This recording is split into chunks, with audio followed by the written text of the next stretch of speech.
wax tout à l'heure la pression des autres moom moo koy parce que li mu wax moom li mu waxoon. am c'est très clair daf ne bëggul di yëkkati benn dossier. di dem ba si cappaandaw ga. gis na dossier bi c'est vide moo tax dossier bi muy yëkkati bu nekk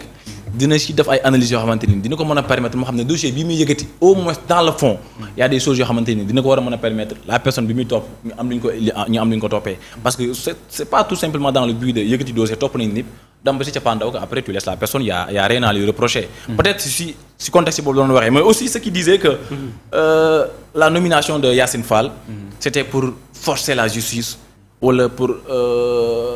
may président Ousmane Sonko la force à ce que voilà mu def compte rendu et cetera mais je dis que ni peut-être ils n'ont rien compris. Parce que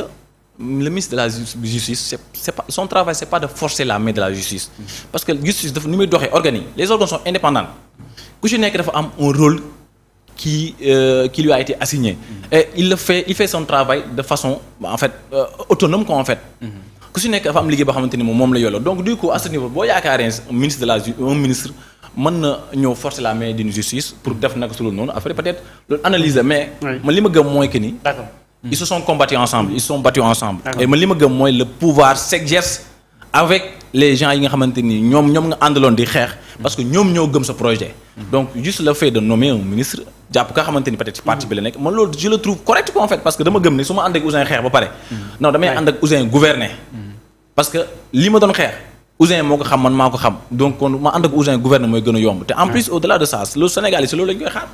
dañ kaa yónnee yàkkamti ko et c'est très normal nga choisir des gens yoo xamante ni voilà en fait pour jàpp nga ne les choses vont être beaucoup plus rapides beaucoup plus lisibles voilà beaucoup plus prometteur quoi en fait man si sens boobu laa ko gisee. D'accord Amath voilà ñu avancer un peu lu concerné ki nga xamante ni moom mooy li concerné ki nga xamante ni moom mooy Ousmane Sonko ba léegi alors Aïda Mbodj dafa toog démb xam naa du ñàkk dinañu wan également vidéo bi nga xamante ni ay soxna Aïda Mbodj mi ngi ciy weranteeg maa ngi càndu ci benn kàddu mu yëkkati woon mais balaa ñoo ñëw ci loolu dañuy ñëw un peu ci tawatu Ousmane Sonko Amath Ale est-ce que vous trouvez normal que un premier ministre mu jagadi supposons mu jagadi après ñu koy annoncer ci télé comme ça naturellement lu tax mu absenté conseil des ministres parce que dafa feebaroon ba président si boobu moom mu jógee conseil des ministres daa demoon seeti ko këram est-ce que gëm nga wax ji d'abord. waaw man Ouzin gis nga propos yooyu noonu. man je trouve que peut-être Aïda Mbodj voilà c'est une personne que je respecte beaucoup à vrai dire mais c'était pas le lieu le moment opportun pour parler de ce qui est arrivé peut-être au premier ministre Ousmane Sonko qu'il est malade ou pas. Donc c'était pas le lieu franchement pour dire cela. Et je pense que tey actuellement pour tout ce qui représente dans ce pays on dirait dootoo wax présenter Ousmane Sonko tout simplement comme un président du parti Pastef c'est le chef du gouvernement donc je pense que ni bu yaramam xaw a sutante et tout ça nekkul da ngay dem ci média ci lieu public toog di ko fa wax ko en fait je dis que ni peut-être erreur de communication la de la part de madame Aïda Mbodj franchement man je trouve que ni c'est une erreur qu'en fait erreur de communication la gisuma benn yoon li ko war a mën a pousser en fait même bu fekkee ni dafa am sax réellement mu war a mën a toog publiquement ci télé di ko fa wax bay aussi wax que ni voilà le président de la République s'est déplacé pour aller lui rendre visite donc loolu dafa nekk ay mbir yoo xamante ni en fait je me dis que c'est confidentiel et que ça doit rester entre eux. Donc du public waruñu see am accès comme ça de manière gratuite. Et puis gis nga Ouzin parfois gars yi gis nga communication c'est pas facile. C'est pas facile, c'est trop compliqué. Et parfois quand tu as les idées un peu bourrées là parfois da ngay déraper te doo ko tey. Et tey boo xoolee depuis mu def communication boobu noonu. pour le président Ousmane Sonko. voilà qu'en fait ngay gis ni waaw dafay atteindre moralu Sénégalais yu bari. peut-être ñi ko bëgg ak soppeem yeeg nawleem yeeg voilà et puis même parfois sax je me dis que ni bëri na secteur yoo xam ne sax communication bi mu def mën na leen paralyser. parce que da ngay gis ne au lieu que peut-être ñu waroon mën a nekk ci leneen. continuer activité voilà ñëpp dañu mujj retourner waat nekk sur le débat. de la santé du premier ministre Ousmane Sonko. Donc je dis que ni franchement c'était une erreur de la part de madame Aïda Mbodj. Et je pense peut-être à ce niveau bu toogee gis situation bi dina xam ne def na erreur de communication et puis une prochaine fois mu mën koo permettre mu xam carrément peut-être là il faudra se limiter. Quand on est quand on est invité publiquement ngay mën a wax ngay wax Sénégal yëpp di la dégg nga xam genre fi ngay limiter sa wax. xam ci li ngay wax xam aussi si li nga war a yem. donc am na loo xamante ni c'est une vie privée ça doit être confidentiel man sama santé sa santé Ouzin loolu c'est privé donc nekkul lu ñuy ñëw di ko teg sur la chaîne publique et puis. Pour le respect qu'on doit au chef du gouvernement ak institution bi mu porté rek déjà c'est confidentiel qu'en fait c'est confidentiel moi je le trouve franchement anormal je suis de Pastef mais je suis pas d'accord ci communication boobu noonu waru si woon prononcé wu nañ ko xam entre ñoom seen biir ki mën a seeti ñu am possibilité mën nga dem seeti ko ñu mën a dem rendre ko visite ñu ñaanal ko yàlla defal ko jàmm ko en fait mu jugaat continuer nekk ci activité parce que loolu lañu bëgg ci moom mais tamit est-ce que newul ne du sénégalais yi ñoo bëggoon a xam parce que déjà gis nañ dernier conseil des ministres gis nañ absence am gis nañ aussi voyage bi nga xamante ni président Diomaye mujjee woon na ko def moom moo ko daan accompagner te gisuñu ko foofu ñaar yooyu est-ce que poussé wul ñoom ñu jéem a indi ay clarifications par rapport à son absence mais par exemple si le premier ministre n'était pas au Sénégal s'il était en voyage ñu def conseil interministériel est-ce que dafay toog bu fekkee dafa dem voyage le président de la République génn exemple est-ce que moom moo koy accompagner donc c'est pas son absence qui justifie l'idée d'aller sur les plateaux et de dire que le président Ousmane Sonko est malade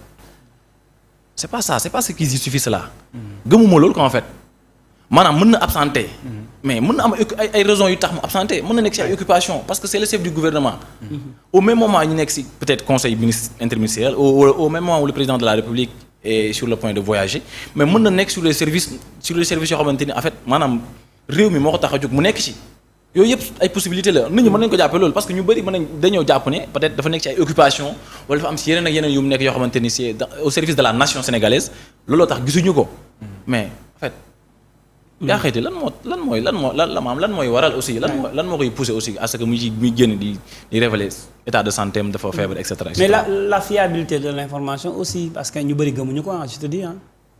waaw parce que Aïda Mbodj moo fi demoon moo fi waxoon ni Sonko bis bu ma ko tàggee du ma bett moo demoon Serigne Mountakha ni ko Sonko jamono bii dafa tawal ba mi ngi ci diggante dund ak dee Sonko ñëwaat arena ni dama doon def stratégie donc finalement Aïda Mbodj boobu est-ce que réellement Sénégal dinañ ko gëm quand il nous parle de Ousmane Sonko aussi xam nga Ouzin c'est deux contextes différents non Pastef non attends Pastef quand bu ñu waxee dara ngeen di contexte non Ouzin man damay bëgg mbir bu nekk maanaam ñu inscrire ko ci contexte bi mu nekk et par exemple quand Aïda Mbodj parlait de l'état de santé de Ousmane Sonko moment biñ ko jàppee moment boobu on était en période électorale préélectorale campagne électorale et puis parfois da ngay xam souvent peut-être ce qui pourrait attirer davantage l'attention des Sénégalais la sensibilité des Sénégalais parce que aussi politique dafa bëri ay façons de faire man quand je suis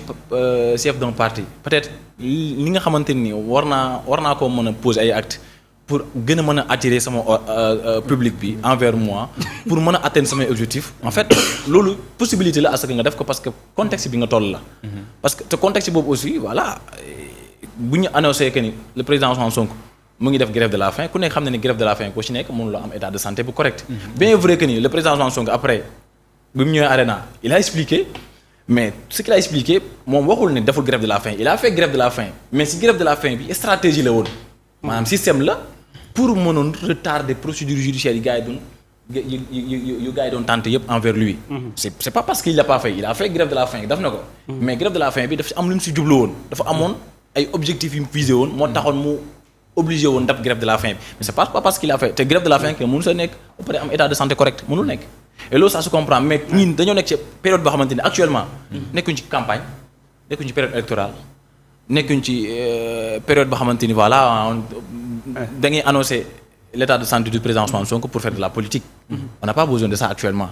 donc je vois pas que ces propos à l'heure actuelle que ni war na mën a am place sur la chaîne publique yu njëkk ya mën nga comprendre parce que contexte politique la woon ça se comprenait mais nii actuellement franchement je dis que ni c'est pas maanaam c'était pas à elle de en fait moom waroon na bokk ci ñi nga xamante peut-être ñooy nit keneen moo koy def un jeune wala keneen koo xamante ni mooy loolu moom mu recadrer ko corriger ko pour une prochaine fois mais c'était pas elle de le faire franchement man je suis pas d'accord. mais Cheikh Thioro Mbacké def publication démb supprimé waat ko naan Ousmane Sonko day wax à partir de 21 loolu aussi est-ce que nekkul tamit yéen Pastef da ngeen am problème wala parti moo am problème parce que Ousmane Sonko bu waree wax est-ce que forcément un député moo ko war a publier ci page Facebook am Ousmane Sonko mine de rien am na cellule de com am na bon su fekkee dafa en tant que parti bi xam nañu Big Gouv lay en tant que gouvernement Big Gouv lay jaar d'habitude publication affiche bi su nekkee moom la ci page Facebook am lay jaar. mais xam nga Ouzin. désordre moo fa ne am wala voilà. xam nga Ouzin moo tax loolu mënu ma ci sori de trop. mooy que ni moom juste l'information bi ma gis man. mooy que ni c'est dit que ni c'est pas Cheikh Thioro Mbacké la ñu ko publier. mais rien ne me dit que ni peut-être c'est pas Cheikh Mbacké parce que man gisuma ko ba après sànq dugg naa ci page de vérifier mais gisuma publication bi donc rien ne me dit que ni c'est Cheikh Thioro Mbacké qui a publié l'information donc loolu amu ci certitude d'abord. de un deuxièmement gis naa information bi circuler y a des gens qui disent que ni ci page am lañ ko gis. xaw ma ndax dëgg la xaw ma ndax dëgg franchement moo tax pour nga wax ci dafay métti parce que aw ma certitude ndax. c'est avéré ou c'est pas avéré xam nga tey bu fekkoon Cheikh Thioro Mbacké génn peut-être def excuse wala mu génn wax peut-être là dinañ comprendre kon peut-être moo ko def wala lii moo tax mu def ko wala erreur moo am wala et cetera mais peut-être gis naa ne information yu circulé ne c'est pas Cheikh Thioro Mbacké mais qu'est-ce qui prouve que ni moom la ko en fait. mais est-ce que du tamit comme lu nga doon souligner tout à l'heure peut-être gis nañ absence am jeunes patriotes yi sentir nañ absence am ñii nga xamante ni parfois dañ koy béggee est-ce que néew na du loolu moo leen pousser à ce que bëgg ñu génn xam carrément situation bi nga xamante sanitaire bi ñuy wax fan la toll est-ce que